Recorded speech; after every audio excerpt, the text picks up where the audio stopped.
My name is Gurleen Kaur and I joined the Dforce Academy in September. I have learned a lot of things from this institute. Now I want to share my experience with you guys that how I pitched my first client.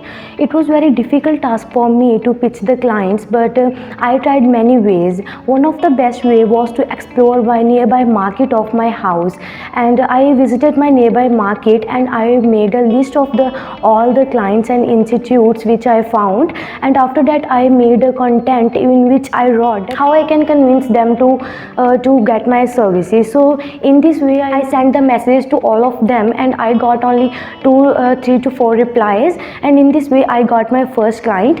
And as a beginner now I am earning a good amount of money and I am independent, so I really recommend you to join this academy.